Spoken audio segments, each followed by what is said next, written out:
감히 가사도우미 딸 주제에 누구한테 큰 소리야? 네 애미가 남의 집 변기나 닦는다더니 니네 집구석에서는 이렇게 가르치니? 결혼식 뒤풀이장에서 시어머니의 손바닥이 임신한 제 딸의 뺨을 사정없이 내려쳤습니다. 하객 100여 명이 지켜보는 앞에서요. 제 딸은 테이블 모서리에 부딪혀 바닥에 쓰러졌고 하얀 드레스 아래로 붉은색이 번지기 시작했습니다. 그날 우리 딸은 아이를 잃었습니다. 제 딸이 아이를 잃고 뺨에 멍이 든 값은 고작 100만 원이었습니다. 이 돈으로 서진이 고기나 좀 사 먹이시던가요? 그 수표를 본 순간 30년간 고무장갑 속에 감춰두었던 도끼가 새어나오기 시작했습니다. 저는 그날 밤 아무에게도 보여주지 않았던 금고를 열었어요. 내 딸을 이렇게 만든 대가가 얼마나 무서운 건지 이제부터 똑똑히 보여줄 때가 온 거죠. 사연 시작 전 구독과 좋아요 눌러주시고 댓글 달아주시면 반갑게 인사드리고 싶어요. 진실의 사연 시작합니다.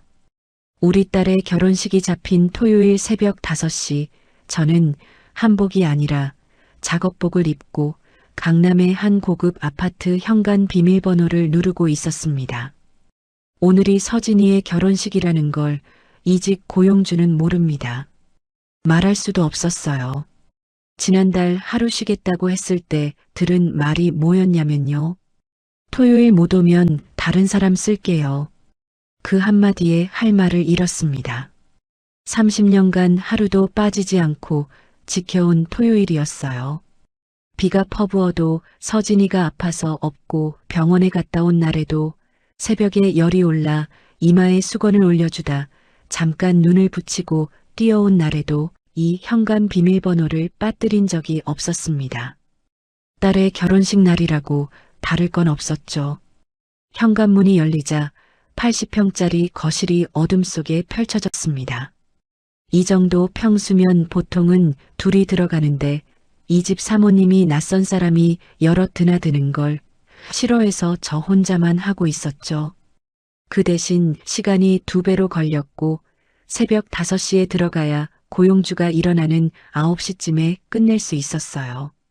불이 꺼진 채 대리석 바닥만 새벽빛에 희미하게 빛나고 있었어요. 저는 신발을 벗고 슬리퍼를 끌며 세탁실로 들어가 고무장갑을 꺼냈습니다. 양손에 장갑을 끼고 손목 부분을 팔뚝까지 당기며 욕실 쪽으로 걸어갔어요. 욕실이 3개, 침실이 3개, 거실 대리석 바닥까지 청소하고 나면 4시간이 걸립니다. 첫 번째 욕실 타일 앞에 무릎을 꿇고 솔질을 시작했어요.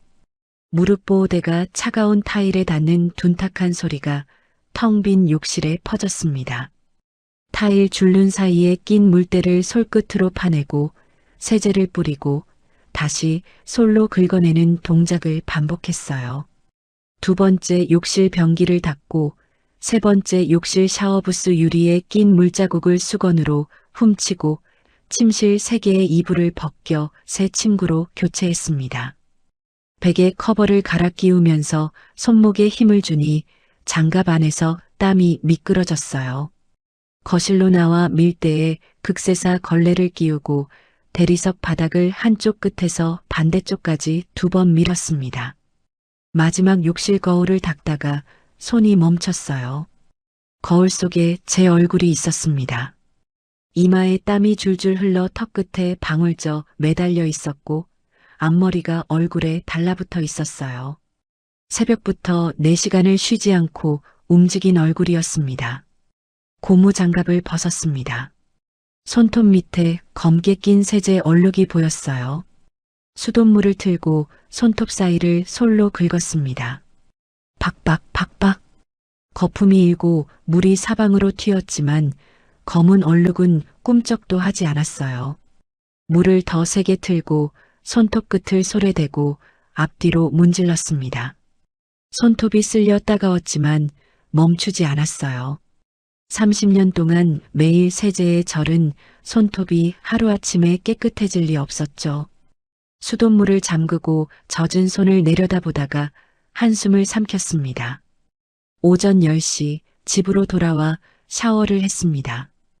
비누로 온몸을 2번 감고 머리를 말린 뒤 옷장을 열었어요. 연분홍 한복을 꺼내 저고리를 입고 치마를 둘러매고 고름을 묶었습니다. 거울 앞에 섰어요. 거울 속에 제가 낯설었습니다. 이 거울에 비친 저는 항상 작업복 차림이었으니까요. 허리를 숙여 구겨진 치마주름을 손으로 펴고 저고리 끝단을 잡아당기고 고름 매듭이 비뚤어지지 않았는지 만졌어요. 한복 소매 밖으로 나온 손을 들여다봤습니다. 서진이가 좋은 거라며 사준 핸드크림을 손등에 짜서 2번 덧발랐는데도 갈라진 틈 사이로 크림이 스며들어 하얀 줄만 남았고 손톱 밑검은 얼룩은 여전했어요. 저는 한복 소매를 최대한 잡아당겨 손끝이 보이지 않게 감췄습니다. 와, 우리 엄마 한복 입은 거 진짜 예쁘다. 서진이가 계단을 내려오며 웃었어요. 그 웃음에 기뻐하기보다 서진이의 얼굴에서 핏기 없는 창백함이 먼저 눈에 들어왔습니다. 입덧이 심한 데다 임신 초기라 유산 위험이 있어서 신혼여행도 미뤄둔 상태였어요. 어젯밤에도 화장실에서 구역질 소리가 들려 문 앞까지 갔다가 혼자 견디겠다는 서진이의 말에 돌아서야 했습니다. 저는 서진이의 손을 2손으로 감쌌어요. 오늘 힘들면 바로 말해. 엄마가 다 알아서 할 테니까. 서진이가 고개를 끄덕이며 제 손등을 어루만지다가 손가락 끝에서 멈췄습니다. 손톱 밑 얼룩을 본 건지 아닌지 서진이는 아무 말 없이 제 손을 놓았어요. 택시를 타고 호텔로 향하는 길에 서진이가 창밖을 보며 말했습니다. 엄마 미안해. 엄마 쉬는 날로 잡았으면 아침부터 엄마 이렇게 힘들지 않아도 됐을 텐데. 결혼식 날짜와 호텔 예식장은 오정란 쪽에서 일방적으로 정한 곳이었고 비용도 신랑 측에서 냈어요. 서진이가 2번이나 다른 날짜를 알아보자고 했지만 오정란이 우리 집안 체면이 있으니 내가 알아서 할게라고 잘라 말하며 끝난 일이었습니다. 아니야, 엄마는 네가 행복하면 어떤 것도 상관없어. 저는 웃으며 대답했지만 이 호텔 객실을 청소하러 다녀본 적이 있다는 말은 목구멍 안쪽에 걸려 넘어오지 않았어요. 7층 스위트룸 욕실 타일을 닦고 12층 복도 카펫에 진공 청소기를 밀던 기억이 택시 창밖으로 스쳐 지나갔습니다. 호텔 로비에 들어서는데 제 발이 자동으로 체크인 카운터 옆 화장실 방향으로 향했습니다. 수십 번 이 호텔에 올 때마다 직원 통로와 화장실만 오가던 몸이 기억하고 있었어요. 세 걸음을 옮기고 나서야 제 발을 내려다보며 멈췄습니다. 오늘은 청소하러 온 게 아니야. 서진이의 팔을 잡고 신부 대기실 쪽으로 방향을 틀었는데 로비를 지나던 호텔 직원 한 명이 저를 알아보고 가볍게 목례를 했어요. 저는 서진이에게 들킬까봐 고개를 돌려 모른 척 지나쳤습니다. 한복 소매 안으로 손을 더 깊이 밀어 넣었어요. 신부 대기실에서 서진이가 드레스로 갈아입고 베일을 썼습니다. 거울 앞에선 서진이의 모습을 보는데 등에 업고 남의 집 현관 신발장 옆에 눕혀두던 그 아이가 이렇게 컸다는 게 믿기지 않았어요. 불현듯 눈시울이 뜨거워져서 고개를 숙이려는데 대기실 문이 열렸습니다. 오정란이 감색 정장 차림에 비서를 대동하고 들어왔어요. 오정란은 방 안을 천천히 둘러보다가 저를 발견하고 구두 소리를 내며 걸어왔습니다. 어머, 사돈 벌써 와 있었네. 나는 또 혹시 로서 걸레 들고 서 있는 줄 알았지 뭐예요. 오정란이 입꼬리를 올리며 말했어요. 메이크업 아티스트가 브러쉬를 든 채 손을 멈췄고 드레스 코디네이터가 옷걸이를 잡은 채 고개를 돌렸습니다. 대기실 안에 어색한 공기가 퍼졌어요. 저는 아무 말 없이 입꼬리를 끌어올렸지만 한복 치마 아래에서 주먹을 쥔 손이 떨리고 있었습니다. 오정란이 서진이에게로 고개를 돌렸어요. 드레스를 위아래로 훑어보더니 허리춤을 손가락으로 짚으며 말했습니다. 서진아, 오늘 뒤풀이 때 시댁 어른들 인사가 중요해. 시중 잘 들어야 해. 알지? 내가 지켜볼 거다? 며느리에게 하는 당부가 아니었습니다. 새로 고용한 가사도우미에게 업무 지시를 내리는 말투였어요. 서진이가 베일 너머로 고개를 숙이며 대답했습니다. 네, 어머님. 목소리가 가라앉아 있었어요. 저는 서진이의 등 뒤에서 입술을 깨물었습니다. 식장으로 이동하는 복도에서 서진이와 나란히 걷는데 뒤에서 오정란이 비서에게 지시하는 소리가 들렸어요. 하객 선물 확인해. 그리고 신부 측 혼주석 꽃 바꿔. 아까 봤는데 시든 거 섞여 있더라. 제 쪽 혼주석 꽃만 문제를 삼는 거였습니다. 일부러 그러는 거라는 걸 알면서도 돌아보지 않았어요. 서진이의 팔을 잡고 한 발짝 한 발짝 걸으며 속으로 되뇌었습니다. 오늘 하루만 서진이의 날이니까. 혼주석에 앉아 식이 시작되기를 기다렸습니다. 내 사위가 될 도윤이는 고급 가구 브랜드 프라임 리빙의 상무였고 오정란이 그 회사의 회장이었습니다. 건너편 신랑 측 혼주석에서 오정란이 하객들과 여유롭게 악수를 나누며 웃고 있었어요. 도윤이 어머니의 어깨에 손을 올리고 환하게 웃는 모습이 보였습니다. 저는 무릎 위에 올려놓은 손을 내려다봤어요. 한복 소매 밖으로 손끝이 살짝 나와 있었습니다. 손톱 밑에 검은 얼룩이 형광등 아래서 또렷하게 보였어요. 저는 소매를 한 번 더 잡아당겨 손끝을 감추고 사회자가 마이크를 잡는 소리에 비로소 시선을 단상으로 올렸습니다. 결혼식은 무사히 끝났습니다. 저는 혼주석에서 일어서며 가슴을 쓸어내렸어요. 서진이와 도윤이 단상에서 내려오며 하객들의 박수를 받고 있었습니다. 두 사람이 나란히 서서 허리를 숙여 인사하는 모습을 보며 이제 뒤풀이만 넘기면 된다고 생각했어요.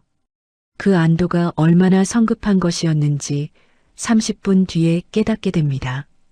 뒤풀이 연회장은 예식장 옆에 별도 홀이었습니다. 둥근 테이블 12개에 하객 100여 명이 자리를 잡았어요. 오정란은 입구에서 신랑 측 하객들과 일일이 포옹하며 인사를 나누고 있었습니다.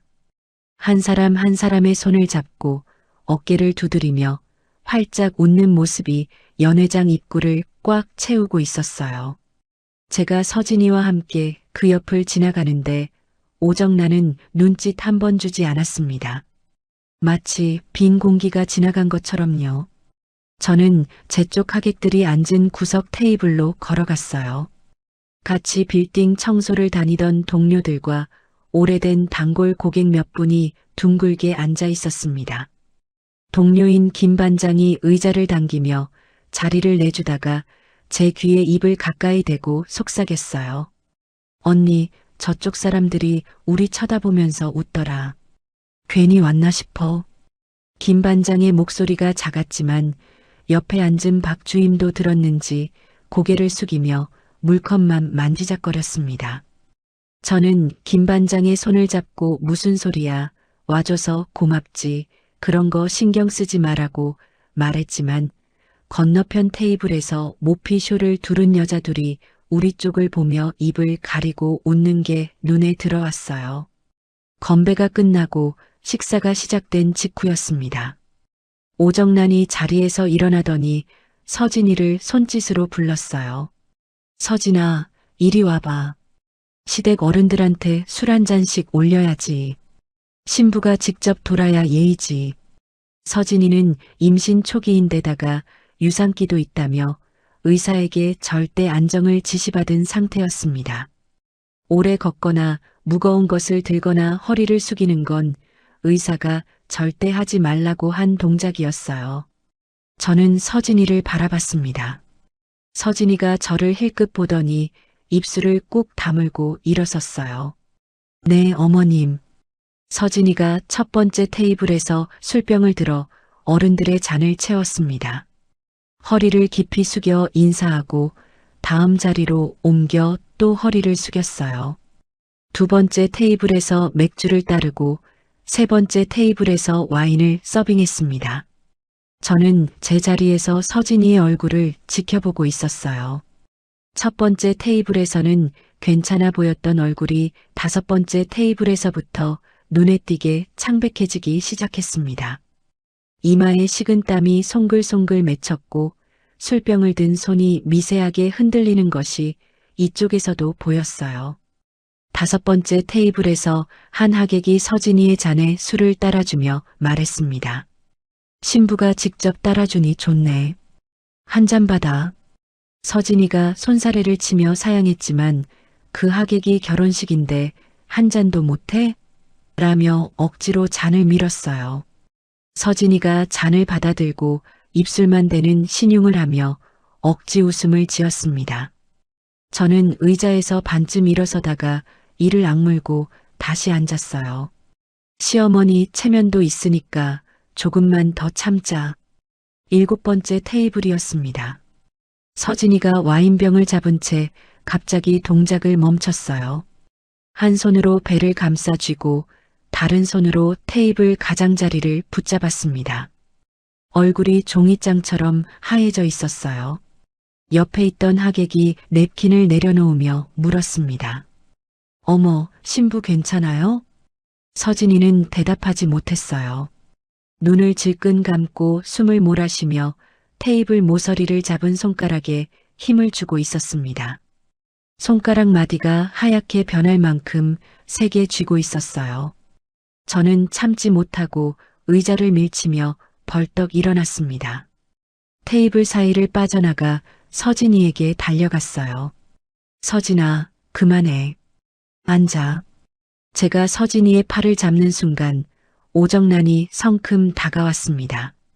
오정란의 구두굽이 바닥을 찍으며 날카로운 소리를 냈어요. 사돈, 뭐 하는 거예요? 신부가 어른들한테 인사하는 게 당연한 거 아니에요. 왜 훈수를 둬요? 사돈, 우리 서진이 임신 초기라 무리하면 안 돼요. 의사도 안정하라고 했잖아요. 저는 서진이의 팔을 잡은 채 오정란을 바라보며 말했습니다. 오정란이 코웃음을 치며 턱을 들었어요. 임신했으면 더 시댁에 잘 보여야지. 안 그래요? 애 달고 시집 온 게 뭔 자랑이라고. 서진이가 제 팔을 잡으며 말했습니다. 엄마 괜찮아. 내가 할 수 있어. 서진이가 다시 와인병에 손을 뻗었지만 손에 힘이 들어가지 않았어요. 병이 기울어지며 테이블보 위로 붉은 와인이 쏟아졌습니다. 하얀 테이블보에 붉은 얼룩이 퍼져나갔어요. 오정란이 테이블보를 내려다보며 혀를 찼습니다. 아이고, 이것 좀 봐. 애가 왜 이렇게 칠칠치 못한 거야? 넌 그런 것도 제대로 못하니? 그때 뒤에서 도윤이 걸어왔어요. 도윤은 오정란 옆에 서지 않고 서진이에게 다가와 귓속말을 했습니다. 서진아, 우리 엄마가 말투가 좀 그래. 나도 아는데 오늘은 하객도 많고 엄마 지인들도 다 와 있잖아. 체면이 있으니까 비위 좀 맞춰. 오늘 하루만 참으면 되잖아. 그 말이 제 귀에까지 들렸어요. 서진이가 도윤의 얼굴을 올려다봤습니다. 서진이의 눈가가 떨리고 있었어요. 뭐, 당신은 애기 걱정은 안 돼? 서진이의 목소리가 연회장에 울렸습니다. 테이블마다 수저를 내려놓는 소리가 퍼졌고 100여 명의 시선이 일제히 이쪽으로 쏠렸어요. 오정란의 얼굴이 귀 밑부터 시뻘겋게 물들어 올라갔습니다. 그러더니 한 발짝 앞으로 나서며 서진이를 내려다보고는 오른손을 번쩍 들어 제 딸아이의 뺨을 사정없이 내려쳤습니다. 짝! 그 소리가 연회장 천장에 부딪혀 울리는 동안 서진이의 고개가 옆으로 돌아가며 몸이 중심을 잃고 비틀거렸습니다. 감히 가사도우미 딸 주제에 누구한테 큰 소리야. 니 애미가 남의 집 변기나 닦는다더니 니네 엄마가 그렇게 가르치디?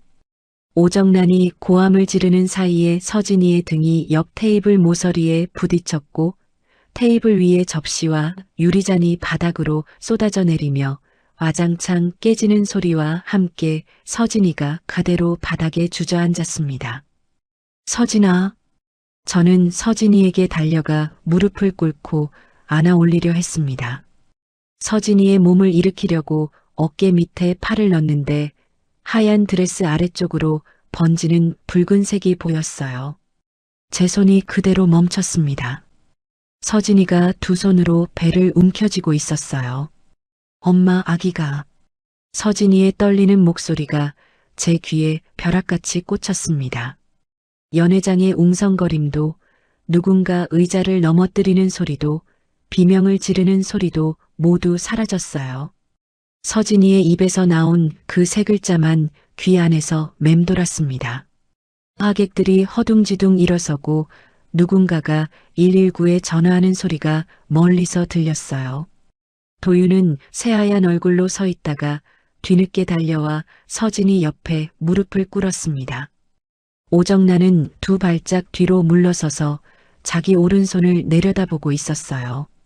자기가 무슨 일을 저질렀는지 아직 모르는 얼굴이었습니다. 구급대원이 들것을 밀고 들어왔어요. 서진이를 들것에 올리는 동안 저는 서진이의 손을 잡고 놓지 않았습니다. 들것이 연회장 문을 나서고 복도를 지나 엘리베이터에 실리는 동안에도 서진이의 손을 놓지 않았어요. 구급차 안에서 서진이가 눈을 감고 이를 악물고 있었고 저는 서진이의 손을 쥔 채 제 한복 무릎에 스며든 서진이의 피가 천천히 식어가는 것을 느꼈습니다. 병원 응급실에 도착하자마자 서진이가 수술실로 실려 들어갔습니다. 간호사가 수술실 문을 밀고 들어가며 보호자분은 여기서 기다려주세요라고 말했고 스테인리스 문이 닫히는 소리가 복도에 울렸어요. 저는 수술실 앞 복도의 플라스틱 의자에 주저앉았습니다. 형광등 불빛이 머리 위에서 하얗게 내리쬐고 있었고 저는 그 빛 아래서 멍하니 제 무릎을 내려다봤어요. 연분홍 한복 치마 위에 서진이의 피가 검붉게 스며들어 있었습니다. 손바닥으로 문질러 봤지만 천에 베어든 얼룩은 번지기만 했어요. 코끝을 찌르는 냄새가 올라왔습니다. 소독약 냄새였어요. 그 냄새를 맡는 순간 30년 전의 병원이 눈앞에 겹쳐졌습니다. 그때도 이렇게 흰 복도였고 이렇게 소독약 냄새가 났고 저는 이렇게 플라스틱 의자에 앉아 있었어요. 시장 골목 공중전화기 앞에서 수화기를 놓고도 한참을 서 있던 29의 제가 지금 이 의자 위에 그대로 포개지는 것 같았습니다. 30년 전 그때 남편은 서진이가 100일도 되기 전에 떠났어요. 새벽에 배달 트럭을 몰고 나간 남편이 돌아오지 않았고 경찰에게서 전화를 받았을 때 저는 서진이에게 분유를 물리고 있었습니다. 수화기를 내려놓은 뒤에도 서진이의 입에서 젖병을 빼지 못했어요. 손이 움직이지 않았습니다. 장례를 치르고 나니 남은 것은 젖먹이 아기와 시장 골목의 원룸뿐이었어요. 사흘을 내리 울었습니다. 서진이를 안고 울고 서진이를 눕히고 울고 서진이가 칭얼거리면 안아서 달래다가 또 울었어요. 나흘째 아침 거울 앞에 섰는데 부은 눈 밑에서 서진이가 이불을 걷어차며 칭얼거리고 있었습니다. 분유통이 텅텅 비어 있었어요. 그걸 보는데 그제서야 정신이 번쩍 났죠. 제겐 울 시간이 없었습니다. 저는 서진이를 업고 시장 골목을 걸어 직업 속에서 문을 밀었어요. 카운터에 앉은 남자가 저를 위아래로 훑어보더니 뭐 할 줄 아는 거 있어요? 라고 물었고 저는 등에 엎인 서진이가 울음을 터뜨리는 와중에 고개를 숙이며 대답했습니다. 하루에 몇 집이든 다 돌겠습니다. 첫 일자리는 강남 빌라 2층 집이었어요. 고용주가 현관문을 열어주며 제 등 뒤에 서진이를 보더니 얼굴을 찌푸렸습니다. 애는 왜 데리고 왔어? 맡길 데가 없어서요. 현관에 조용히 눕혀놓을게요. 소리 안 나게 할게요, 사모님. 저는 서진이를 현관 신발장 옆에 이불을 깔고 눕혀두었어요. 방으로 들어가 걸레를 잡고 바닥을 닦기 시작했습니다. 닦다가 울음소리가 들리면 달려가서 잘 나오지도 않는 빈저지라도 물리고 서진이가 잠들면 다시 걸레를 잡았어요. 한 번은 서진이가 현관에서 뒤집다가 굴러서 문턱에 이마를 부딪혔습니다. 혹이 볼록하게 솟아올랐고 서진이가 숨이 넘어가도록 울었어요. 고용주가 부엌에서 뛰어나오더니 소리쳤습니다. 귀청 떨어지겠네.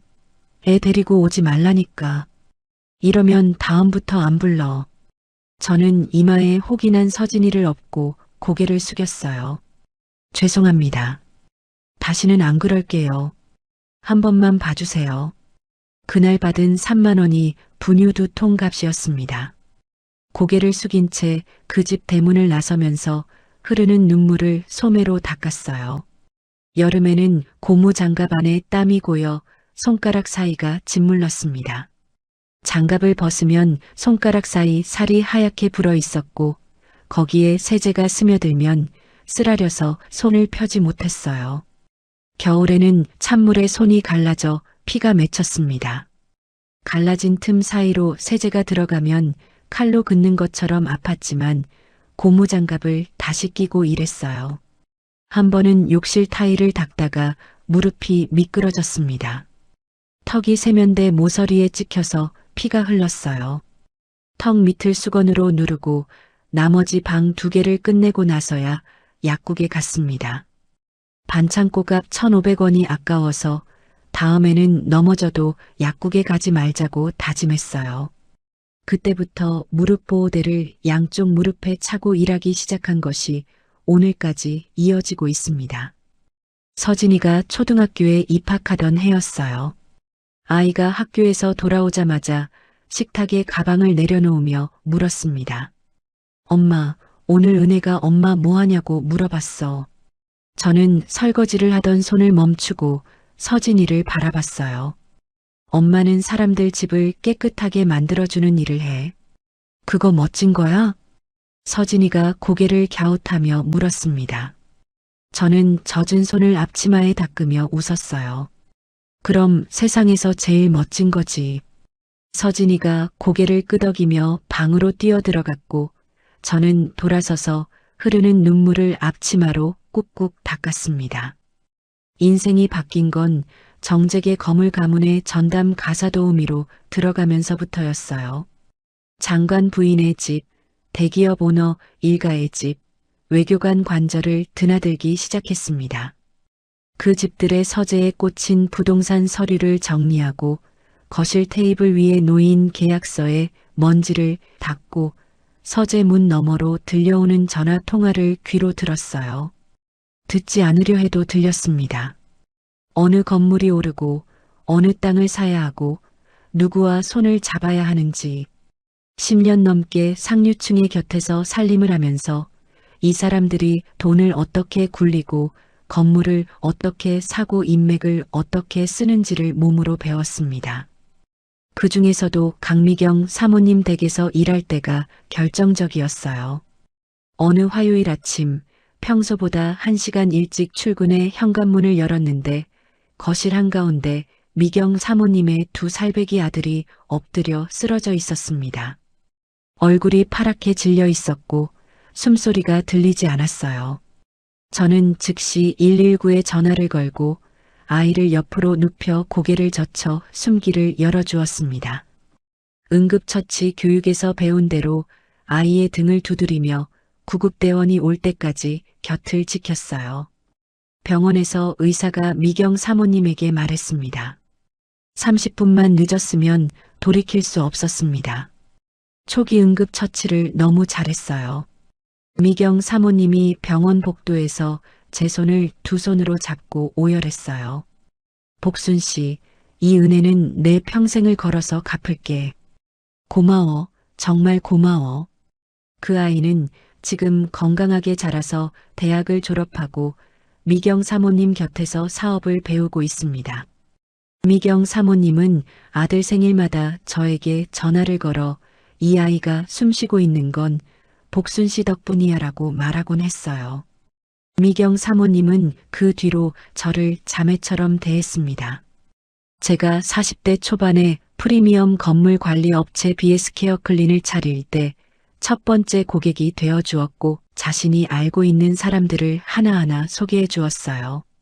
그 인맥을 발판으로 강남 빌딩들의 청소와 방역과 시설 관리 일을 따내면서 돈을 모았고 건물을 한 채, 두 채 사 모아가기 시작했습니다. 지금은 강남 상권의 빌딩 여러 채를 가진 건물주가 되었지만 서진이에게는 단 한 번도 말하지 않았어요. 돈이 있다는 걸 알면 사람이 달라집니다. 저는 서진이가 제 발로 서는 사람이 되길 바랐어요. 서진이는 엄마가 오래 일해서 집과 노후 준비 정도는 해두었겠거니 하는 수준으로만 알고 있었고 엄마 돈은 엄마가 번 거라 신경 쓰지 않고 자기 월급으로 살아온 아이였습니다. 제가 서진이 회사 거래처인 프라임 리빙의 본사 건물을 소유하고 있다는 사실은 세상에서 저와 변호사 외에는 아는 사람이 없었어요. 소독약 냄새가 코를 찔렀습니다. 눈을 떠 병원 복도로 돌아왔어요. 수술실 문은 여전히 닫혀 있었고 복도 끝에서 도윤이 벽에 기대어 전화를 하고 있었습니다. 도윤의 목소리가 복도를 타고 흘러왔어요. 엄마 괜찮을 거야. 알아. 엄마 잘못 아닌 거. 응. 엄마는 신경 쓰지 마. 저는 그 뒷모습을 바라봤습니다. 아내가 피를 흘리며 수술실에 누워 있는데 도윤의 입에서 나오는 말은 어머니 걱정뿐이었어요. 서진이 괜찮냐는 말은 한마디도 없었습니다. 저는 무릎 위에 놓인 두 손을 내려다봤어요. 한복 소매 밖으로 나온 손에 서진이의 피가 말라붙어 있었고 그 밑에 오늘 새벽에 빠지지 않던 세제 얼룩이 겹쳐 있었습니다. 30년 전 남편을 잃고 사흘 만에 걸레를 잡았던 이 손이 지금은 걸레가 아니라 다른 것을 잡아야 한다는 생각이 소독약 냄새 사이로 또렷하게 떠올랐어요. 서진이가 회복실에서 눈을 떴을 때 제가 가장 먼저 본 것은 딸의 눈이었습니다. 뺨에 붓기도 입술에 말라붙은 핏자국도 아닌 그 텅 빈 눈이요. 서진이가 천장을 바라보다가 천천히 고개를 돌려 저를 봤어요. 엄마, 우리 아기 괜찮대지? 저는 입술을 꼭 깨물었습니다. 대답이 나오지 않았어요. 서진이의 눈이 제 얼굴 위를 더듬듯이 훑쳤고 제가 아무 말도 하지 못하는 그 침묵이 모든 것을 말해주었습니다. 서진이의 얼굴이 종이를 구기듯 천천히 일그러졌어요. 소리가 나지 않았습니다. 입을 벌리고 있는데 울음이 나오지 않는 것처럼 서진이의 어깨만 들썩거리며 흔들렸어요. 저는 서진이의 손을 잡았지만 그게 제가 할 수 있는 전부였습니다. 서진이를 퇴원시켜 집으로 데려왔습니다. 서진이는 방에 들어가 문을 닫았어요. 그날 이후 서진이는 방에서 나오지 않았습니다. 저는 매일 아침 미역국을 끓여 쟁반에 올려 방문 앞에 두었어요. 아이를 잃었어도 산모의 몸은 추슬러야 했으니까요. 저녁에 쟁반을 가지러 가면 미역국은 식어서 표면에 기름막이 하얗게 굳어 있었고 밥은 손도 대지 않은 채 그대로였습니다. 일주일 동안 서진이가 방문을 연 것은 화장실에 갈 때뿐이었어요. 한 번은 복도에서 마주쳤는데 뺨에 멍이 보라색에서 누렇게 변해가는 것보다 며칠째 먹지 못해 광대뼈가 튀어나온 얼굴이 더 처참했습니다. 서진이가 저와 눈이 마주치자 고개를 돌리고 화장실 문을 닫았어요. 퇴원 사흘째 되던 날 초인종이 울렸습니다. 현관문을 여니 정장 차림의 여자가 서 있었어요. 오정란의 비서라고 하더군요. 비서가 고개를 살짝 숙이며 흰 봉투 하나를 내밀었어요. 회장님이 전해드리라고 하셨습니다. 저는 봉투를 받아들었습니다. 비서가 돌아간 뒤 현관문을 닫고 봉투를 열었어요. 안에 100만 원짜리 수표 한 장이 들어 있었고 명함 크기의 카드가 함께 끼워져 있었습니다. 카드 위에 오정란의 필체가 보였어요. 사돈, 일은 있었지만 앞으로 서진이는 우리 집안 며느리로서 잘 챙길 테니 사돈은 따로 신경 쓰지 마세요. 이 돈으로 서진이 고기나 좀 사 먹이세요. 수표를 든 손이 떨렸습니다. 100만 원. 제 딸이 아이를 잃고 뺨에 멍이 든 값이 100만 원이었어요. 저는 수표를 도로 봉투에 넣어 식탁 위에 올려놓고 한참을 서서 바라봤습니다. 봉투를 찢어버리고 싶었지만 이걸 찢는 것보다 더 크게 돌려줄 방법이 있을 거라는 생각에 손을 거두었어요. 그 다음 날 도윤에게서 전화가 왔습니다. 저는 사과를 기대했어요. 서진이가 어떤지 묻는 말 한마디라도 나올 줄 알았습니다. 어머님, 엄마가 많이 속상해 하셔서요. 서진이가 어른 앞에서 소리를 빽빽 지르니까 저희 엄마 체면이 안 선 거잖아요. 서진이가 먼저 사과하면 엄마도 풀리실 거예요. 수화기를 쥔 손이 부르르 떨리면서 핏줄이 올라왔어요. 손가락 마디가 하얘지도록 힘을 주고 있었습니다. 우리 서진이가, 내 아내가 아이를 잃었는데 내 입에서 나오는 말이 그거냐? 그러니까요. 서로 오해를 풀자는 거잖아요. 어머님도 좀 이해해 주시면. 저는 전화를 끊었습니다. 수화기를 식탁에 내려놓는 손이 덜덜 떨려서 멈출 수가 없었어요. 식탁 위에 놓인 흰 봉투가 눈에 들어왔습니다. 오해를 풀자고, 제 딸의 뺨을 때리고 아이를 잃게 하고 100만 원짜리 수표를 보내놓고 그걸 오해라고 했습니다. 퇴원 열흘째 되던 밤이었어요. 부엌에서 다음날 고깃집에 가져갈 세제를 정리하고 있었습니다. 세제통을 크기별로 줄 세우고 고무장갑을 새 것으로 교체하고 걸레를 세탁기에 돌리는 평소와 똑같은 저녁이었어요. 2층에서 발소리가 들렸습니다. 고개를 돌리니 서진이가 계단을 내려오고 있었어요. 해진 트레이닝복 차림에 며칠째 감지 않은 머리카락이 얼굴을 반쯤 덮고 있었습니다. 서진이가 부엌 한가운데까지 걸어오더니 세제통과 고무장갑이 놓인 바닥 타일 위에 그대로 주저앉았어요. 무릎을 끌어안고 머리를 떨군 채 서진이가 입을 열었습니다. 엄마, 나 때문에 미안해. 저는 세제통을 든 채 서진이를 내려다봤어요. 내가 바보 같아서 아기까지 잃고 엄마한테 남의 집 변기나 닦는 년이라고 그런 소리나 듣게 하고 내가 그 집안에 어울리는 사람이 아니었어. 나 이제 어떡해, 엄마. 서진이의 어깨가 흔들리며 오열이 터져 나왔어요. 차가운 타일 위로 눈물이 뚝뚝 떨어져 세제 냄새와 뒤섞였습니다. 29년간 이 아이가 이렇게 무너진 모습을 본 적이 없었어요. 초등학교 때 친구가 엄마 뭐 하냐고 물었을 때도, 고등학교 때 반 아이들이 수군거렸을 때도 이 아이는 울지 않았습니다. 그 아이가 지금 세제통 옆 바닥에 주저앉아 울고 있었어요. 제 안에서 30년간 꽁꽁 잠겨 있던 것이 뚜껑이 열리듯 터져 올라왔습니다. 저는 세제통을 바닥에 내려놓고 서진이의 양 어깨를 붙잡았어요. 서진이의 눈을 똑바로 들여다보며 말했습니다. 윤서진, 다시는 그런 소리 하지 마. 네가 못난 게 아니야. 이 엄마가 너무 꽁꽁 숨기고 살았던 거야. 이제 엄마가 다 보여줄게. 서진이를 의자에 앉힌 뒤 작업실 구석에 있는 캐비닛 앞으로 걸어갔습니다. 캐비닛을 두 손으로 밀자 벽과 캐비닛 사이에 숨겨둔 금고가 드러났어요. 번호를 눌렀습니다. 찰칵 소리와 함께 금고 문이 열렸어요. 안에서 누렇게 바랜 서류 뭉치를 꺼내 서진이 앞 식탁 위에 한 장씩 펼쳐놓았습니다.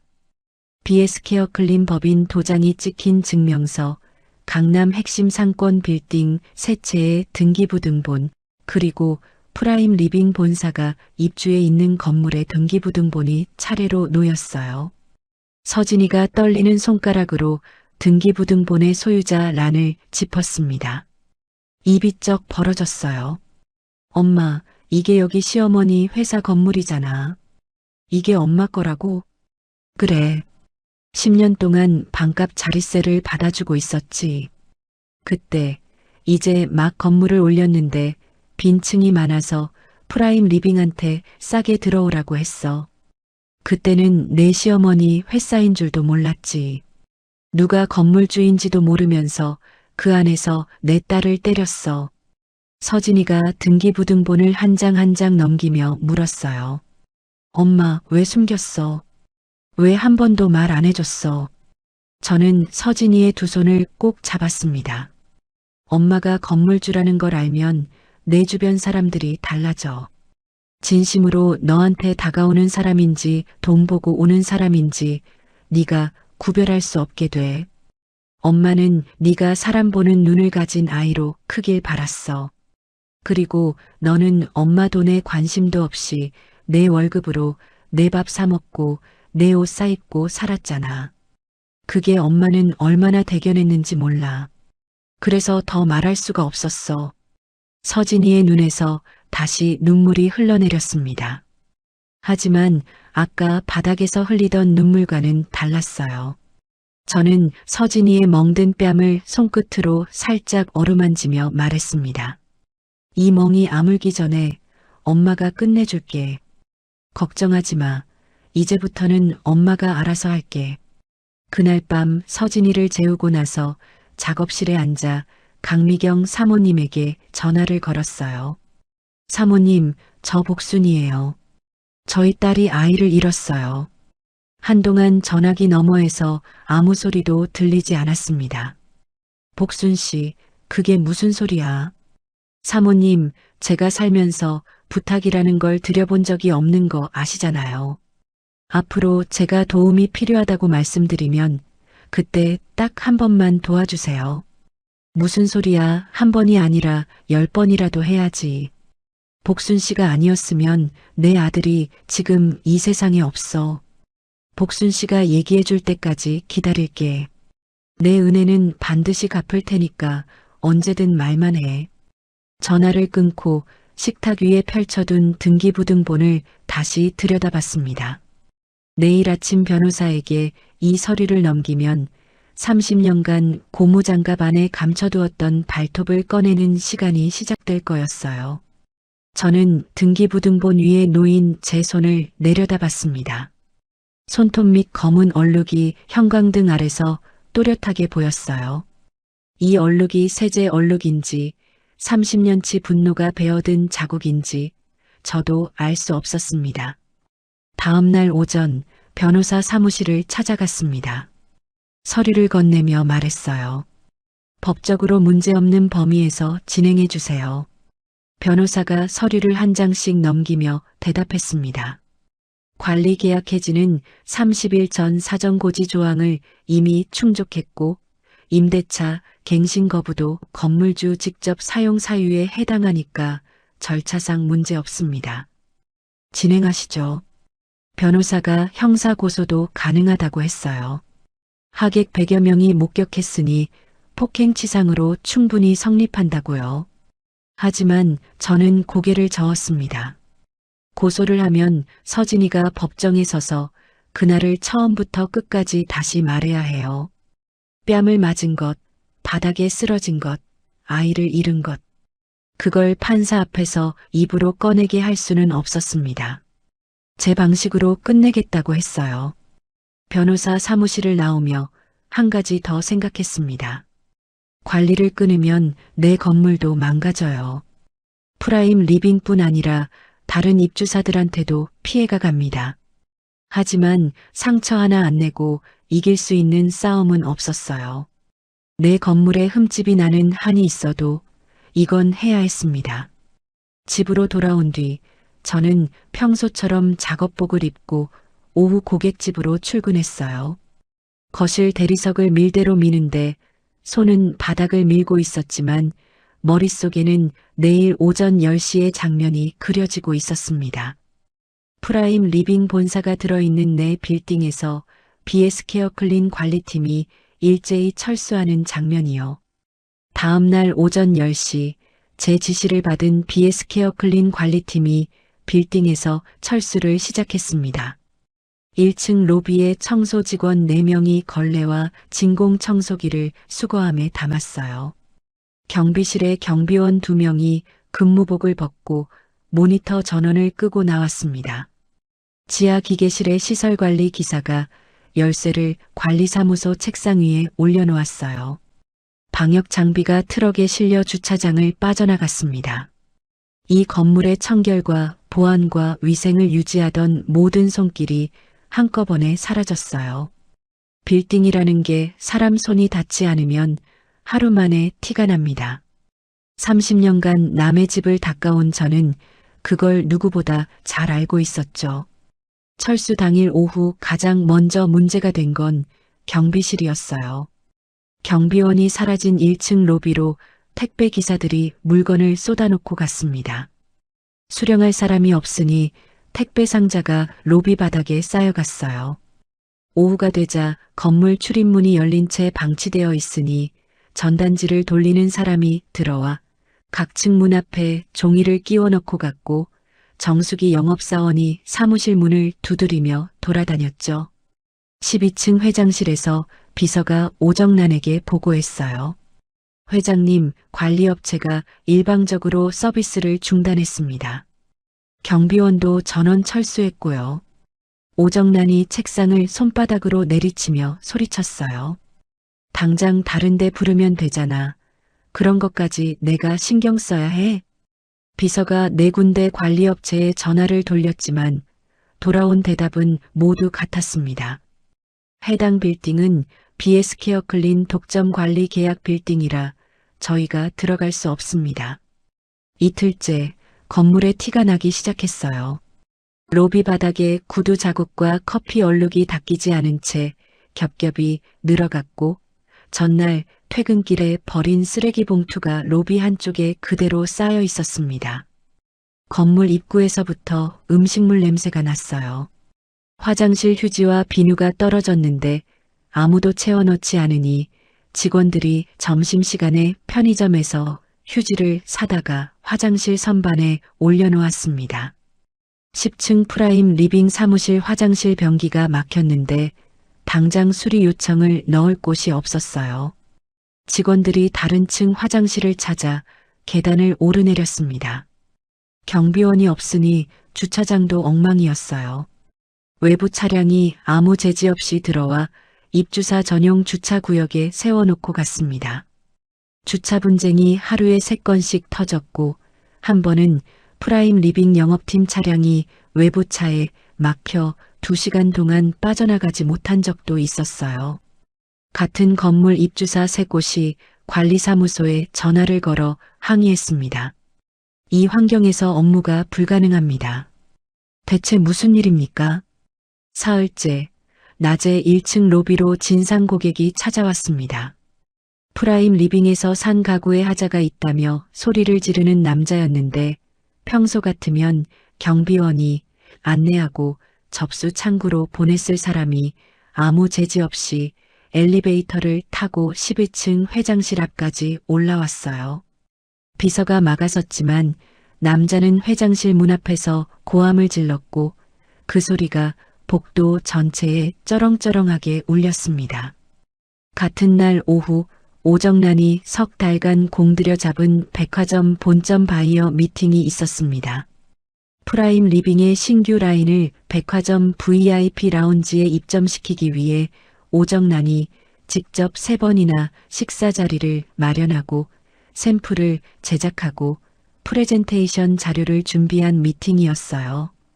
바이어 2명이 본사를 방문했는데 1층 로비에 들어서자마자 바닥에 쌓인 쓰레기 봉투와 택배 상자 사이를 지나며 얼굴을 찡그렸습니다. 엘리베이터 안에서 바이어 1명이 코를 손등으로 막았어요. 12층에 도착해 복도를 걸으며 바닥에 말라붙은 커피 자국을 내려다봤고 회장실로 가는 길에 사무실 안쪽이 눈에 들어왔습니다. 에어컨이 고장났는데 고쳐줄 사람이 없으니 직원들이 넥타이를 풀고 셔츠 소매를 걷어붙인 채 책상 위에 올려놓은 휴대용 선풍기 바람으로 버티고 있었어요. 한쪽에서는 직원 한 명이 페트병에 물을 담아와서 목에 끼얹고 있었고, 바이어가 그 모습을 보며 동행한 다른 바이어와 눈을 마주쳤습니다. 미팅은 예정된 1시간의 반도 채우지 못하고 끝났습니다. 바이어가 일어서며 비서에게 말했어요. 솔직히 말씀드리면 본사가 이 상태인데 프리미엄 브랜드라고 고객한테 말하기가 어렵습니다. 직원분들 복지 환경도 좀 그렇고요. 입점권은 다시 검토하겠습니다. 비서에게 보고를 받은 오정란이 회장실 책상을 주먹으로 쾅 내리치며 소리쳤어요. 건물주를 못 찾으면 너희 다 잘려. 비서가 등기부등본을 떼어보고 부동산 중개업소에 전화를 돌리고 관리사무소를 압박했지만 법인 명의 뒤에 누가 있는지는 찾아낼 수 없었어요. BS케어 클린이라는 이름만 나올 뿐 그 뒤에 고무장갑을 끼고 남의 집 바닥을 닦는 여자가 앉아있다는 건 상상도 못했겠죠. 그 시각 저는 오후 고객집 침실에서 커튼을 탈거해 세탁기에 넣고 있었습니다. 커튼 레일에서 고리를 하나씩 빼는데 휴대폰이 울렸어요. 고무장갑을 낀 채로 주머니에서 휴대폰을 꺼내 관리팀장이 보낸 문자를 확인했습니다. 오정란 측에서 건물주 연락처를 찾고 있습니다. 저는 휴대폰을 다시 주머니에 넣고 커튼 고리를 계속 빼냈어요. 하나, 둘, 셋. 고리가 레일에서 빠질 때마다 딸깍 소리가 났습니다. 커튼을 정리하며 속으로 되뇌었습니다. 아직 멀었다. 이건 첫 번째일 뿐이야. 나흘째 저녁 작업실로 돌아오니 전화기에 프라임 리빙 본사 대표번호로 부재중 전화가 4통 찍혀 있었습니다. 저는 한 통도 받지 않았어요. 대신 건물주 대리인이라는 이름으로 문자 한 통을 보냈습니다. 할 말이 있으시면 아래 주소로 직접 오십시오. 문자에 적은 주소는 제 작업실이었어요. 세제와 청소 도구와 고무장갑이 선반에 빼곡히 꽂힌 이 좁은 지하 공간이요. 저는 문자를 보낸 뒤 작업복 위에 묻은 먼지를 천천히 털었습니다. 그토록 세제 냄새가 역겹다던 사람이 이 냄새가 가득한 곳으로 제 발로 찾아오게 될 줄은 꿈에도 몰랐겠죠. 저는 선반 위에 고무장갑을 가지런히 정리하고 작업실 불을 껐습니다. 다음 날 오전 오정란이 비서를 대동하고 문자에 적힌 주소를 찾아왔습니다. 내비게이션이 안내한 곳은 강남 대로변이 아니라 이면도로 안쪽 주택가였어요. 오래된 2층 단독주택이었고 대문 페인트가 군데군데 벗겨져 있었습니다. 오정란이 차에서 내려 집을 올려다보며 비서에게 전화를 걸었어요. 주소가 맞는 거야? 건물주 사무실이 이런 데야? 비서가 맞다고 대답하자 오정란이 전화를 끊고 대문을 밀었습니다. 현관 옆에 지하로 내려가는 좁은 계단이 보였어요. 세제 냄새가 계단부터 올라왔습니다. 좁은 통로 끝에 낡은 철문이 하나 보였어요. 오정란이 코를 찡그리며 한 손으로 코밑을 가린 채 철문을 밀었습니다. 아, 냄새. 작업실 안에는 제가 고무장갑을 끼고 선반 위에 세제통을 정리하고 있었어요. 문을 열고 들어온 오정란이 저를 본 순간 걸음이 멈췄습니다. 얼굴에서 핏기가 빠지며 입이 반쯤 벌어졌어요. 뭐야, 당신이 왜 여기 있어? 목소리가 떨리고 있었습니다. 저는 고무장갑을 천천히 한 짝씩 벗으며 대답했어요. 프라임 리빙 건물 대리인 찾으세요? 어쩌죠? 그 대리인이 건물주 본인이었는데 10년 동안 반값 자릿세 낼 때는 찾지도 않더니 이제야 궁금해졌어요? 오정란이 뒤로 한 발짝 물러서며 작업실 벽에 등을 기댔습니다. 선반에 빼곡히 꽂힌 세제통과 걸레와 고무장갑 사이에서 오정란의 감색 정장이 어울리지 않았어요. 말도 안 돼. 가사도우미가 어떻게. 저는 선반 뒤에서 등기부등본 사본을 꺼내 오정란 앞에 펼쳤습니다. 눈 크게 뜨고 잘 봐. 이 손으로 30년 동안 남의 집 바닥을 닦았고 그 돈으로 빌딩을 샀어. 당신이 커피 마시던 그 회장실이 들어있는 건물도 내 이름으로 되어 있어. 오정란의 시선이 등기부등본의 소유자 란에 멈췄어요. 입술이 파르르 떨리기 시작했습니다. 비서가 뒤에서 오정란의 팔을 잡으려 했지만 오정란이 손을 뿌리치고 한 발짝 앞으로 나왔어요. 눈이 충혈되어 있었습니다. 그래서 뭐 어쩌겠다는 거야? 건물 주면 다야? 사돈이 건물주라고 해서 내가 무서울 것 같아? 관리 서비스 당장 다시 넣어. 안 그러면 나도 가만 안 있어. 저는 등기부등본을 접어 작업복 주머니에 넣으며 뒤돌아섰어요. 이건 첫 번째일 뿐이에요. 끝이 아니야. 작업실 철문을 열어나가라는 뜻을 보였습니다. 오정란이 문 앞에서 멈추며 되물었어요. 첫 번째라니 뭐가 더 있는 거야? 나라고 가만히 있을 것 같아? 저는 대답하지 않았습니다. 오정란의 하이힐 소리가 계단을 올라가며 점점 멀어졌고 세제 냄새만 작업실에 남았어요. 오정란이 돌아간 뒤 저는 작업복 위에 앞치마를 두르고 강미경 사모님의 청담동 자택을 찾아갔습니다. 미경 사모님 댁 거실 소파에 마주 앉아 조심스럽게 입을 열었어요. 전화로 미처 다 못한 이야기, 결혼식 뒤풀이에서 벌어진 일의 전후 사정을 처음부터 끝까지 풀어놓았습니다. 오정란이 서진이의 뺨을 때린 것, 서진이가 테이블 모서리에 부딪혀 쓰러진 것, 드레스 아래로 번지던 붉은색, 병원에서 들은 말, 그 뒤에 비서가 가져온 100만 원짜리 수표와 카드까지요. 이야기하는 동안 미경 사모님은 한마디도 하지 않았어요. 찻잔을 든 손이 미세하게 떨리고 있었고 눈가가 붉어져 가는 걸 저는 보고 있었습니다. 이야기를 마치고 저는 고개를 숙였어요. 사모님, 제가 살면서 부탁이라는 걸 드려본 적이 없는 거 아시잖아요. 이번 한 번만 도와주세요.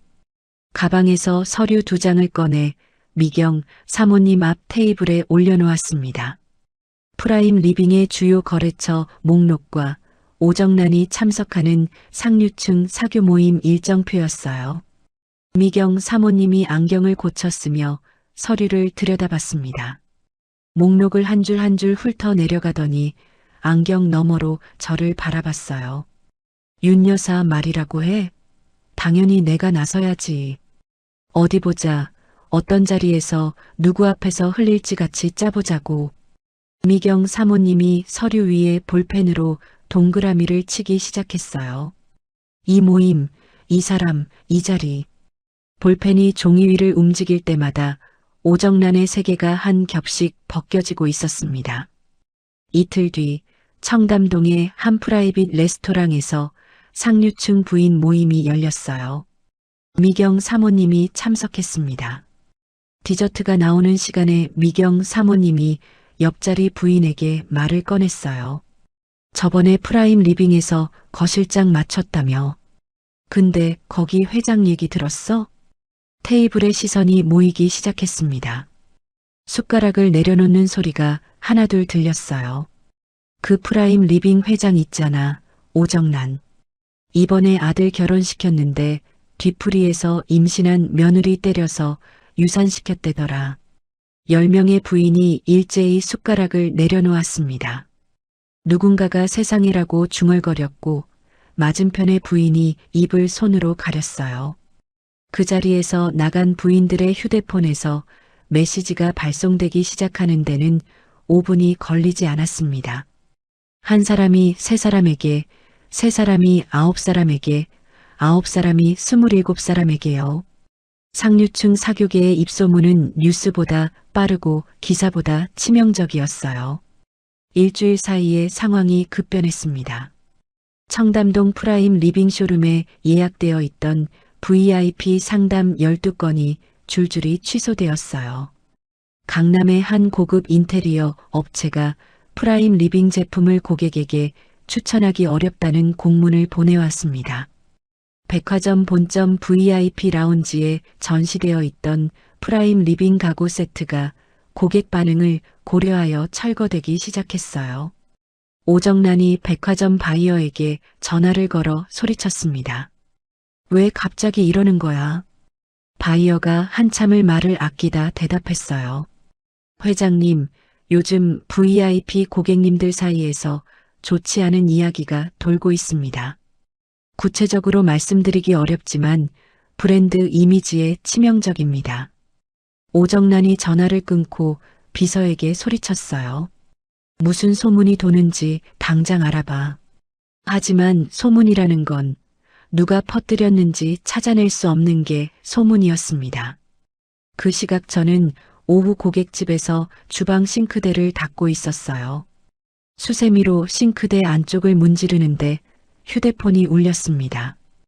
고무장갑을 낀 채로 화면을 확인하니 미경 사모님에게서 온 문자였어요. 복순 씨, 다 퍼졌어. 이제 프라임 리빙이란 이름만 나와도 고개를 젓더라. 저는 문자를 읽고 고무장갑 낀 손으로 싱크대 수전을 잠갔습니다. 두 번째도 끝났다. 이제 마지막이 남았다. 집으로 돌아오니 식탁 위에 아침에 변호사에게 지시해둔 서류가 도착해 있었어요. 임대차 계약 갱신 거부 및 퇴거 통보서였습니다. 이 서류가 내일 아침 프라임 리빙 본사로 발송되면 건물 관리 중단과 사교계 매장에 이어 세 번째이자 마지막 일격이 들어가는 거였어요. 저는 서류를 들고 2층으로 올라가 서진이 방문을 살짝 열었습니다. 서진이가 오랜만에 책상에 반듯하게 앉아 무언가를 쓰고 있었어요. 제가 무슨 일을 벌이고 있는지 아직 모르는 딸의 뒷모습을 바라보다가 소리나지 않게 문을 닫았습니다. 다음 날 아침 9시 프라임 리빙 본사 회장실로 등기우편이 도착했습니다. 비서가 봉투를 뜯어 읽다가 얼굴이 하얗게 질려 오정란에게 가져갔어요. 임대차 계약 갱신 거부 및 퇴거 통보서였습니다. 건물 소유주 BS케어 클린 측에서 현 임차인에 대해 계약 갱신을 거부하며 기한 내 건물을 비워달라는 내용이었어요. 오정란이 서류를 읽는 동안 책상 위에 놓인 커피잔이 팔꿈치에 밀려 쏟아졌는데 오정란은 치마에 커피가 번지는 것도 모른 채 서류를 움켜쥐고 있었습니다. 재무이사가 회장실로 뛰어들어왔어요. 회장님, 본사를 옮기면 은행 대출 20억 전액 상환을 검토해야 하고 백화점 입점 계약 3건이 본사 소재지 조건으로 묶여 있어서 전부 깨집니다. 건물 관리가 중단되어 입주 환경이 엉망이 되고 사교계에서 소문이 퍼져 고객이 등을 돌리고 있는 와중에 본사 건물까지 잃으면 프라임 리빙이라는 간판을 걸어둘 곳 자체가 사라지는 거였어요. 오정란이 책상 위에 흥건한 커피 웅덩이를 멍하니 내려다보다가 비서에게 힘없이 말했습니다. 건물주한테, 아니 그 여자한테 전화해. 오정란이 제 번호를 눌렀지만 저는 받지 않았어요. 1시간 뒤 오정란의 휴대폰으로 문자 한 통이 도착했습니다. 아직도 전화로 해결될 거라고 생각하세요? 건물 관리 중단, 사교계 소문, 퇴거 통보. 3번의 기회를 다 쓴 건 내가 아니라 당신이에요. 오정란이 문자를 읽고 휴대폰을 책상에 내려놓았어요. 두 손으로 얼굴을 감싸고 의자 등받이에 몸을 기댔습니다. 비서가 물을 가져왔지만 오정란은 손을 젓지도 받지도 않았어요. 어깨가 소리 없이 흔들리고 있었습니다. 그 시각 도윤이 제 집을 찾아왔어요. 초인종을 눌러 현관문을 열어주니 도윤이 서 있었습니다. 양복상에 단추가 하나 풀려 있었고 넥타이가 비뚤어져 있었어요. 제가 지하 작업실로 내려가자 도윤이 따라 내려왔습니다. 계단을 내려오며 세제 냄새에 인상을 찌푸렸지만 철문을 열고 들어왔어요. 저는 바닥에 무릎을 꿇고 타일 줄눈을 솔로 닦고 있었습니다. 도윤이 들어온 걸 알았지만 고개를 들지 않았어요. 소리 타일을 긁는 소리만 작업실에 울렸습니다. 무슨 일이야? 도윤이 한참을 서 있다가 입을 열었어요. 장모님, 엄마가 쓰러지실 것 같아요. 제발 한 번만 기회를 주세요. 저는 그제야 솔질을 멈추고 무릎을 꿇은 자세 그대로 도윤을 올려다봤습니다. 나는 30년 동안 이 자세로 남의 집 바닥을 닦았어. 이 무릎이 닳도록 일해서 내 엄마 회사가 들어앉은 건물을 샀는데 내 아내가 피 흘리며 쓰러졌을 때 넌 그 무릎의 반만큼이라도 움직였니? 도윤이 입을 열었다 닫기를 반복했어요. 한마디도 나오지 않는 것 같았습니다. 도윤의 손이 떨리고 있었어요. 그러면 어떻게 하면 됩니까? 제가 뭘 하면 장모님이 풀리십니까? 도윤이 다급하게 물었지만 저는 일어서며 고무장갑에 묻은 세제 거품을 털었어요. 네가 할 수 있는 건 아무것도 없어. 네가 할 수 있었던 건 뒤풀이장에서 내 아내 앞에 서는 거였는데 그때 넌 없었잖아. 서진이가 내 어머니한테 뺨 맞고 바닥에 쓰러지는 동안 넌 뭐 했어? 옆에 서서 엄마 비위나 맞추라고 하지 않았니? 그런 너에게 내가 뭘 기대하겠어? 도윤의 얼굴이 일그러졌지만 반박할 말을 찾지 못한 채 고개를 떨구었습니다. 저는 도윤에게 등을 돌리고 다시 바닥에 무릎을 꿇어 솔질을 시작했어요. 문 열고 들어왔으면 문 닫고 올라가. 세제 냄새 옷에 밴다. 도윤이 철문을 열고 나가면서 뒤를 돌아봤지만 저는 타일 줄눈에 시선을 고정한 채 고개를 들지 않았어요. 계단을 올라가는 발소리가 점점 멀어졌고 작업실에는 소리 타일을 긁는 소리만 남았습니다. 도윤이 돌아간 저녁 서진이가 2층에서 내려왔어요. 손에 누런 서류 봉투를 들고 있었습니다. 이불 속에만 있던 며칠 전과는 눈빛이 달라져 있었어요. 머리를 묶고 세수를 한 얼굴이었습니다. 뺨에 멍은 거의 빠져 있었지만 눈 밑에 그림자가 짙었어요. 엄마, 변호사 만나고 왔어. 이혼 서류 준비됐어. 제가 시킨 것이 아니었습니다. 서진이가 혼자 변호사를 찾아가서 준비한 거였어요. 저는 서진이 손에 들린 봉투를 바라봤습니다. 이 아이가 제 발로 서고 있었어요. 서진이가 식탁에 앉아 이혼 서류를 꺼내 한 장 한 장 확인했습니다. 떨림 없이 차분하게 조항을 읽어내려가는 모습이 일주일 전 부엌 바닥에 주저앉아 울던 아이와 같은 사람이라고는 믿기 어려웠어요. 서진이가 서류를 봉투에 다시 넣으며 말했습니다. 엄마, 내가 직접 전할 거야. 엄마가 아니라 내가 끝내야 해. 저는 아무 말 없이 고개를 끄덕였어요. 작업실 선반에서 고무장갑 한 켤레를 꺼내 식탁 위에 올려놓았습니다. 세제에 달아서 손가락 끝이 얇아진 장갑이었어요. 서진이를 바라보며 말했습니다. 엄마는 30년 동안 이걸 끼고 살았다. 이 장갑 안에서 손이 갈라지고 짓무르고 세제에 쓸려도 한 번도 벗지 않았어. 근데 내일은 벗을 거야. 네가 끝내는 걸 엄마가 지켜볼 테니까. 서진이가 고무 장갑을 가만히 내려다봤어요. 얇아진 손가락 끝부분을 손으로 만져봤습니다. 고개를 들어 저와 눈을 마주쳤어요. 서진이가 단단하게 고개를 끄덕였습니다. 다음 날 오후 서진이가 직접 오정란에게 전화를 걸었습니다. 어머님, 드릴 말씀이 있으니 저희 집으로 와주세요. 도윤 씨도 함께요. 오정란이 전화기 너머로 버럭 소리쳤어요. 네가 뭔데 오라가라 하는 거야? 오시면 아시게 됩니다. 서진이가 차분하게 대답하고 전화를 끊었습니다. 제가 가르친 말이 아니었어요. 전화를 끄는 서진이의 손이 살짝 떨렸지만 눈은 흔들리지 않았습니다. 저녁 7시 지하 계단에서 하이힐 소리가 들렸어요. 한 계단 한 계단 내려올 때마다 굽이 콘크리트를 찍는 소리가 울렸습니다.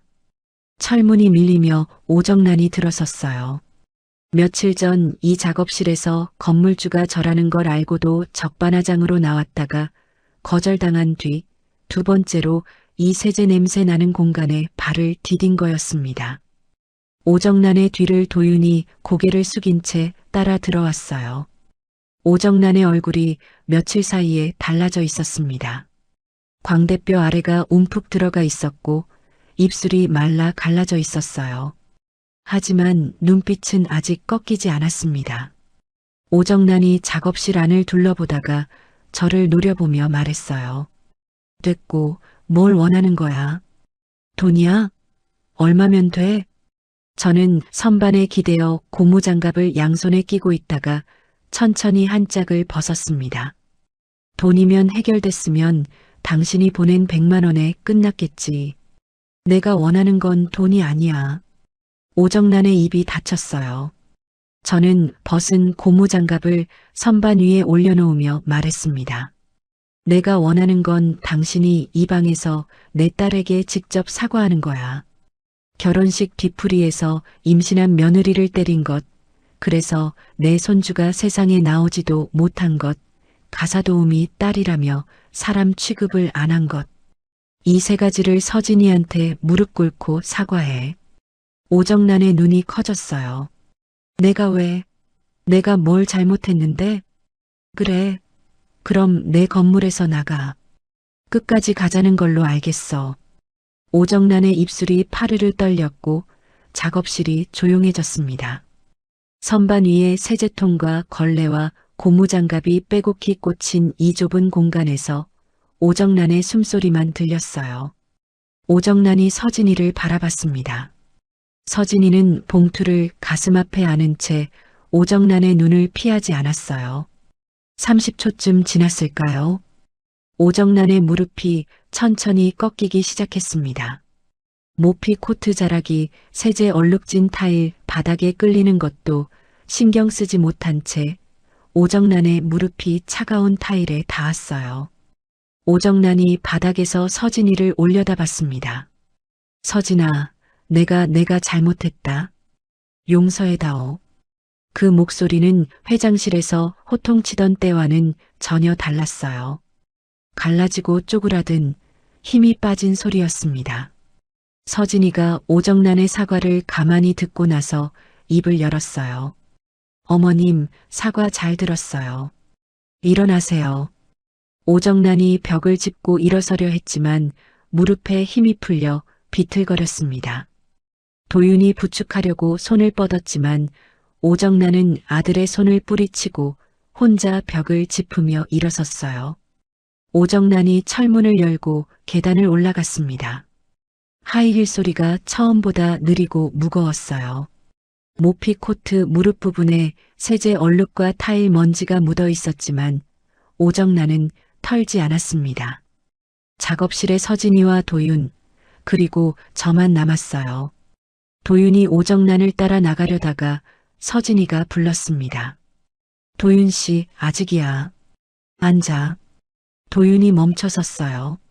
서진이가 식탁으로 걸어가 봉투에서 이혼 서류를 꺼내 테이블 위에 놓았습니다. 볼펜 한 자루를 서류 옆에 나란히 올려놓았어요. 여기 사인해. 내 거는 미리 작성해뒀어. 위자료 청구서도 같이 들어있어.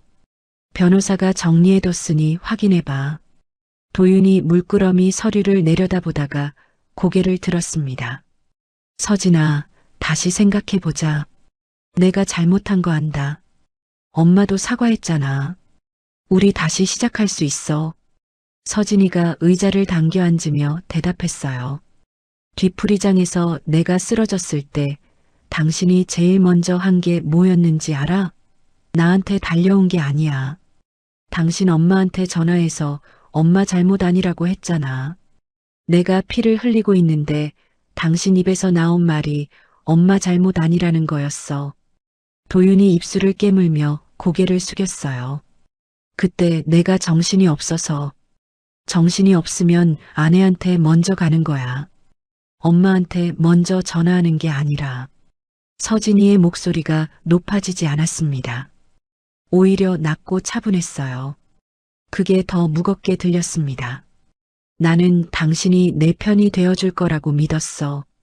결혼식 전에 당신이 뭐라고 했는지 기억나? 내가 지켜줄게. 걱정하지 마. 그렇게 말했잖아. 근데 당신이 지켜준 건 당신 엄마 체면이었어. 내가 아니라. 아이도 지키지 못했어. 도윤이 두 손으로 얼굴을 감쌌어요. 한참을 그렇게 있다가 손을 내리고 서진이를 바라봤습니다. 미안해. 진짜 미안해, 서진아. 미안한 거 알아. 근데 미안하다고 돌아오지 않는 것들이 있어. 내 아이는 돌아오지 않아. 서진이가 볼펜을 들어 도윤 앞으로 밀었어요. 사인해. 이게 당신이 나한테 해줄 수 있는 마지막이야. 도윤의 손이 볼펜 위에서 멈췄습니다. 손가락이 떨리고 있었어요. 도윤이 저를 바라봤지만 저는 선반에 기대선 채 아무 말도 하지 않았습니다. 이건 서진이의 싸움이었으니까요. 도윤이 볼펜을 집어들었어요. 서류 위에 이름을 쓰는 동안 작업실에는 펜 끝이 종이를 긁는 소리만 들렸습니다. 사인을 마친 도윤이 볼펜을 내려놓고 일어섰어요. 서진이를 한번 바라봤지만 서진이는 서류를 정리하며 고개를 들지 않았습니다. 도윤이 철문을 열고 나갔어요. 계단을 올라가는 구두 소리가 점점 멀어졌고 작업실에 저와 서진이만 남았습니다. 저는 오정란이 무릎을 꿇었던 타일 바닥을 내려다봤어요. 모피 코트에서 묻어나온 먼지 자국이 타일 위에 남아 있었습니다. 30년 동안 저는 남의 옷에 묻은 얼룩을 지워줬어요. 하지만 저 자국은 지워주지 않을 겁니다. 서진이가 제 옆에 와서 섰어요. 서류 봉투를 식탁 위에 내려놓고 제 손을 잡았습니다. 서진이의 손이 따뜻했어요. 엄마, 고마워. 저는 서진이의 손을 꼭 쥐었지만 대답 대신 고개만 끄덕였어요. 말을 하면 울 것 같았습니다. 석 달 뒤 새벽 5시 저는 여전히 같은 시간에 일어나 고무장갑을 끼고 고객집 현관 비밀번호를 누르고 있었습니다. 달라진 것이 있다면 지하 작업실 옆에 서진의 공간이라는 간판이 걸린 거였어요. 서진이가 시작한 프리미엄 홈 스타일링 브랜드였습니다. 엄마의 30년 가사관리 경험을 기반으로 고급 주택의 공간을 꾸미고 관리하는 서비스였어요. 첫 달부터 미경 사모님의 소개로 VVIP 고객 3명이 계약했고 작지만 단단한 출발이었습니다. 어느 아침 서진이가 출근하다 작업실에 들렀어요. 선반 위의 세제통을 바라보다가 말했습니다. 엄마, 나 어릴 때 엄마한테서 이 냄새 나면 엄마가 집에 온 줄 알고 좋았어. 이 냄새가 엄마 냄새였어. 저는 고무장갑을 끼던 손을 멈췄어요. 30년간 남의 집 변기나 닦는 년이라고 세제 냄새가 역겹다고 멸시받던 이 냄새를 딸이 엄마의 냄새라고 했습니다.